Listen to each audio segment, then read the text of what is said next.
ओम नमो भगवती वासुदेवाय। श्रीमद् भगवत गीता के 10वें अध्याय का महात्म सुनिए। भगवान शिव कहते हैं, सुंदरी, अब तुम दशम अध्याय के महात्म की परम पावन कथा सुनो, जो स्वर्ग रूपी दुर्ग में जाने के लिए सुंदर सोपान और प्रभाव की चरम सीमा है। काशीपुरी में धीर बुद्धि नाम से विख्यात एक ब्राह्मण था, जो मुझ में प्रिय नंदी के समान भक्ति रखता था। वो पावन कीर्ति के अर्जन में तत्पर रहने वाला, शांत चित्त और हिंसा, कठोरता एवं दुस्साहस से दूर रहने वाला था। जितेंद्रिय होने के कारण वो निवृत्ति मार्ग में ही स्थित रहता था। उसने वेद रूपी समुद्र का पार पा लिया था। वो संपूर्ण शास्त्रों के तात्पर्य का ज्ञाता था। उसका चित्त सदा मेरे ध्यान में संलग्न रहता था। वो मन को अंतरात्मा में लगाकर सदा आत्म तत्व का साक्षात्कार किया करता था। अतः जब वो चलने लगता, तब मैं प्रेमवश उसके पीछे दौड़ दौड़ कर उसे हाथ का सहारा देता रहता था। ये देख मेरे पार्षद भृंगी ऋषि ने पूछा, भगवन, इस प्रकार भला किसने आपका दर्शन किया होगा?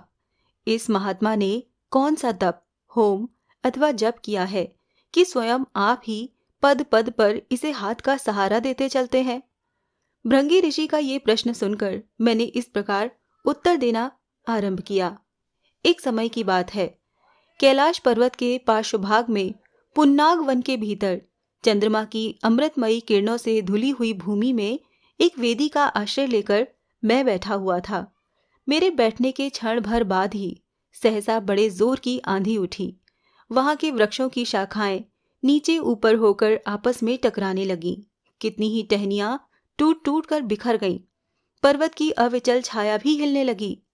इसके बाद वहां महान भयंकर शब्द हुआ, जिससे पर्वत की कंदराएं प्रतिध्वनित हो उठीं। तदंतर आकाश से कोई विशाल पक्षी उतरा, जिसकी कांति काले मेघ के समान थी। वो कज्जल की राशि, अंधकार के समूह अथवा पंख कटे हुए काले पर्वत सा जान पड़ता था। पैरों से पृथ्वी का सहारा लेकर उस पक्षी ने मुझे प्रणाम किया और एक सुंदर नवीन कमल मेरे चरणों में रखकर स्पष्ट वाणी में स्तुति करनी आरंभ की। पक्षी बोला, देव, आपकी जय हो। आप चिदानंदमयी सुधा के सागर तथा जगत के पालक हैं। सदा सद्भावना से युक्त एवं अनासक्ति की लहरों से उल्लसित हैं।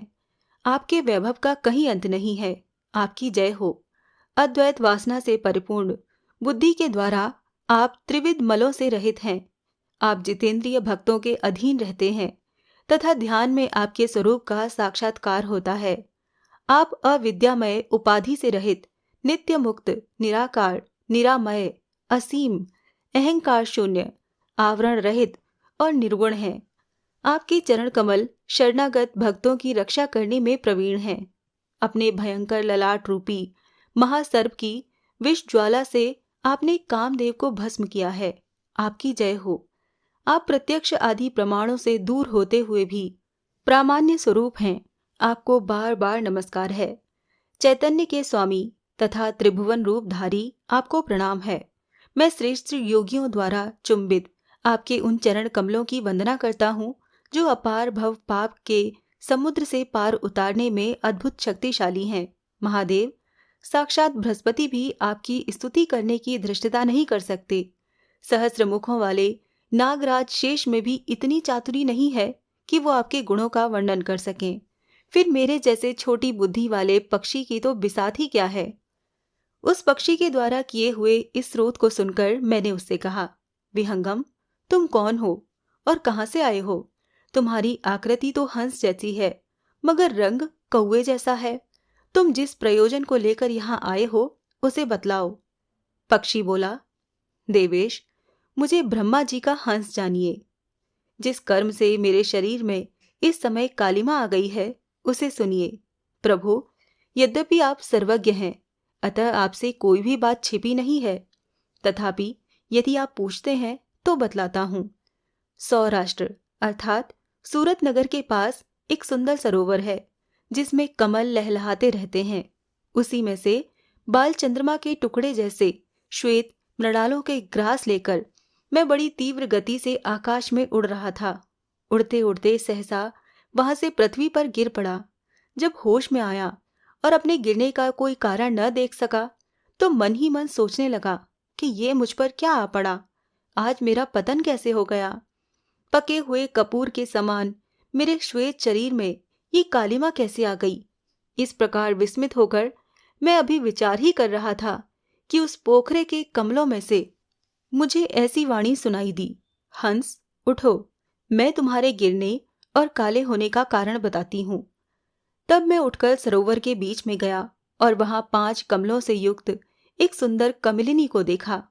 उसको प्रणाम करके मैंने प्रदक्षिणा की और अपने पतन का सारा कारण पूछा। कमलिनी बोली, कलहंस, तुम आकाश मार्ग से मुझे लांग कर गए हो। उसी पातक के परिणामवश तुम्हें पृथ्वी पर गिरना पड़ा है तथा उसी के कारण तुम्हारे शरीर में कालिमा दिखाई देती है।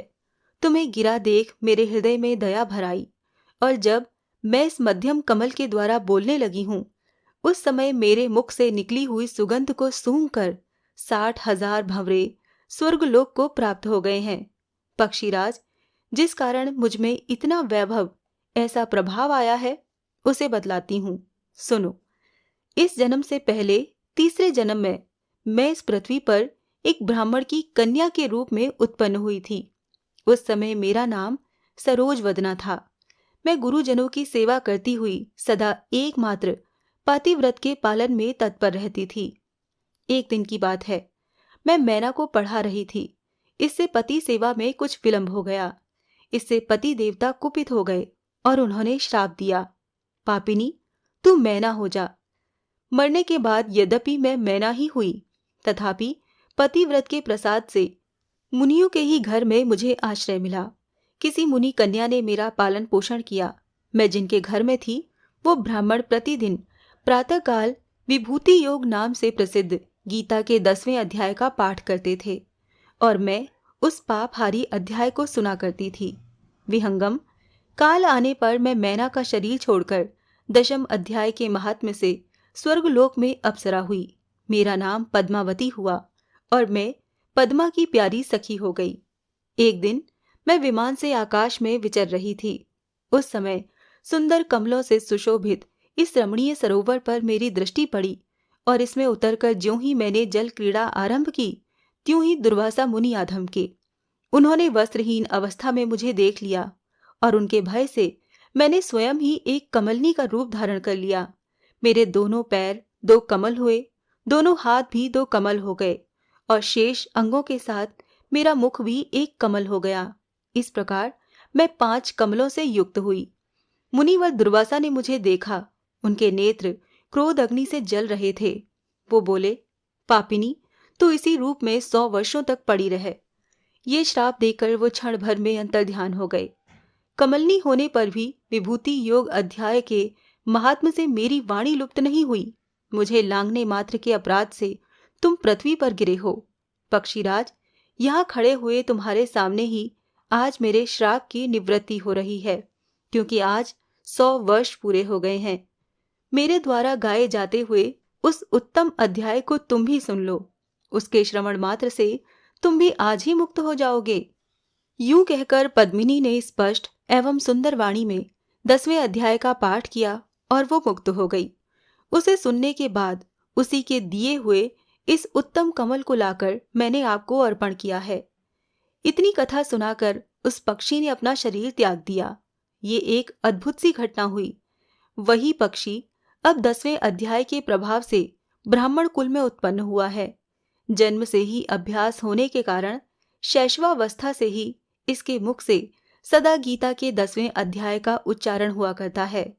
10वें अध्याय के अर्थ चिंतन का ये परिणाम हुआ है कि ये सब भूतों में स्थित शंख चक्रधारी भगवान विष्णु का सदा ही दर्शन करता रहता है। इसकी स्नेहपूर्ण दृष्टि जब कभी किसी देहधारी के शरीर पर पड़ जाती है तब वो चाहे शराबी और ब्रह्म हत्यारा ही क्यों न हो, मुक्त हो जाता है तथा पूर्व जन्म में अभ्यास किए हुए 10वें अध्याय के महात्म्य से इसको दुर्लभ तत्व ज्ञान प्राप्त है और इसने जीवन मुक्ति भी पाली है। अतः जब ये रास्ता चलने लगता है तो मैं इसे हाथ का सहारा दिए रहता हूँ। भृंगी, ये सब 10वें अध्याय की ही महामहिमा है। पार्वती, इस प्रकार मैंने भृंगी ऋषि के सामने जो पाप नाशक कथा कही थी, वही यहाँ तुमसे भी कही है। नर हो या नारी अथवा कोई भी क्यों न हो, इस 10वें अध्याय के श्रवण मात्र से उसे सब आश्रमों के पालन का फल प्राप्त होता है। जय श्री कृष्णा।